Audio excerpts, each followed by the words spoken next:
आत्मा रूपी वृक्ष में सारे सुख निवास करते हैं, लेकिन वो सब सुख देने वाला आत्म पुरुष है। आत्म पुरुष की कामना बहुत ही अच्छे ढंग से होती है। कुछ लोग आत्म पुरुष की अवहेलना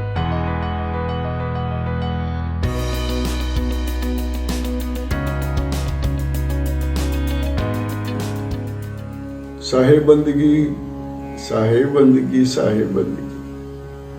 भक्तों, आज हम बीजे की बहुत ही महत्वपूर्ण साखी है जिसको आपके सामने प्रस्तुत कर रहे हैं। वो साखी है, पर्वत ऊपर हर बहे घोड़ा चढ़ी बसे गांव, बिना फूल भंवरा रस चाहे कऊ बिरवा को नाम। इसमें इतना क्लिष्ट अर्थ दिया है कबीर साहब ने, जिसको समझने में थोड़ी समय लगा, और अब आपके सामने वो 36वीं साखी के रूप में हम आपको प्रस्तुत करने जा रहे हैं। ये साखी एक अलग रूप लिए हुए है। इसका ब्रह्मांड से संपर्क होता है।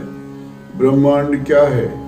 ब्रह्मांड के बारे में सदगुरु कहते हैं, शरीर का अंतिम भाग ब्रह्मांड है, और ये ब्रह्मांड एक ऊंचे पर्वत के समान है, और वो ऊंचा पर्वत बहुत ऊंचा है, और उस ऊंचे पर्वत के ऊपर एक ऊंची शिखर है। वो शिखर बहुत ही पतली है, बहुत ही पैनी है, जहाँ पर चींटी का पांव भी नहीं टिक पाता है। सदगुरु कहते हैं उस शिखर पर बैठ करके अपने को आत्मचिंतन करना चाहिए। आत्मचिंतन करना परमात्मा को प्राप्त करने जैसा होता है। आत्मचिंतन करने से ऐसा लगता है कि हम मन रूपी घोड़े पे बैठ करके अपना गांव बसाना चाहते हैं। इस गांव में बिना फूल के इतनी खुशबू है, इतनी सुगंध है, जो मन को आनंदित करती है। आत्मा रूपी वृक्ष में सारे सुख निवास करते हैं, लेकिन वो सब सुख देने वाला आत्म पुरुष है। आत्म पुरुष की कामना बहुत ही अच्छे ढंग से होती है।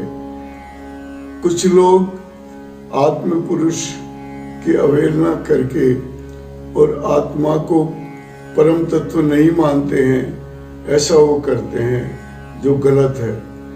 परम तत्व को मानना ही आत्मा है, और आत्मा ही परम तत्व है। लेकिन वो शब्द जाल में पड़ करके परमात्मा को प्राप्त करना चाहते हैं। परमात्मा को प्राप्त करने के लिए वो ऐसा प्रयास कर रहे हैं जो बहुत ही निष्फल है, जिसमें कोई फल प्राप्त होने वाला नहीं है। उसका उदाहरण उन्होंने दिया कबीर साहब ने।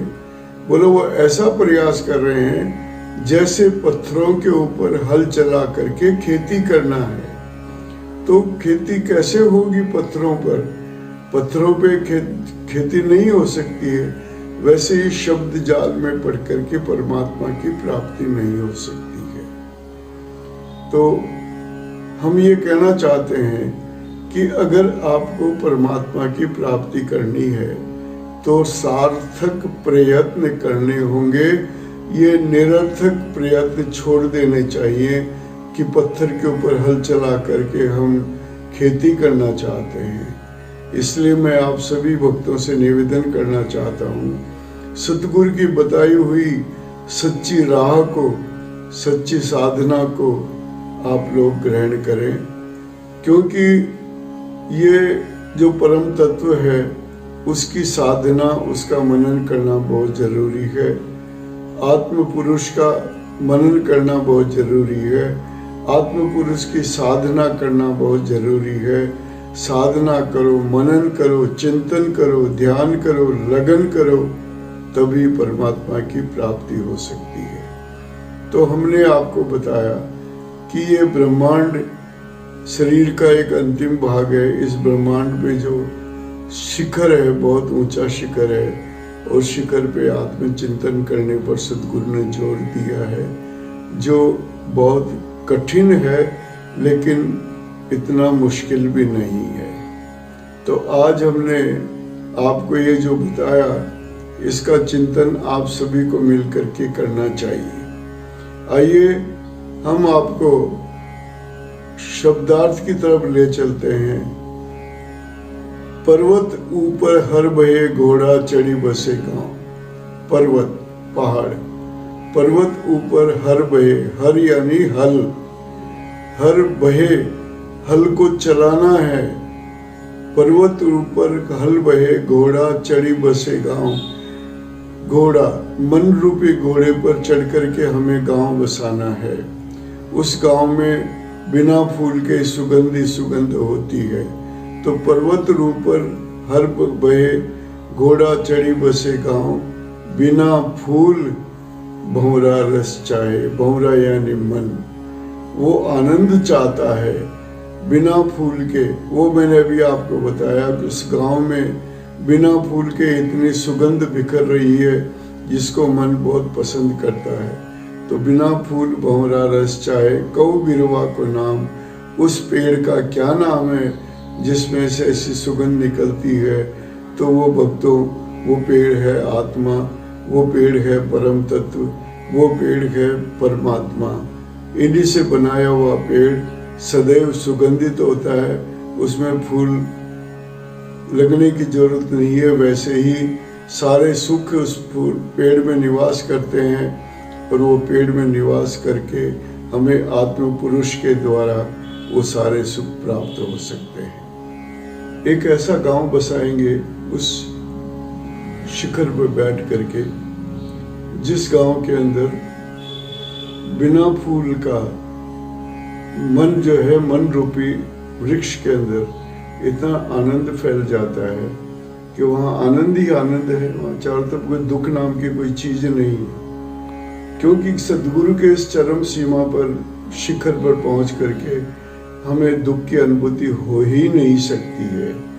वो सुख, चरम सुख, आत्मचिंतन, आत्मचिंतन जिसने कर लिया उसको दुख की अनुभूति नहीं होती है, वो सुखों के में निवास करता है। इसलिए कहा कि आत्मा रूपी वृक्ष में सब सुख ही सुख है, वहां कोई दुख नहीं है। और वो सुख हमें कौन दे सकता है? आत्म पुरुष। आत्म पुरुष कौन? परमात्मा, परम तत्व, आत्मा, जैसे भी कहें परमात्मा।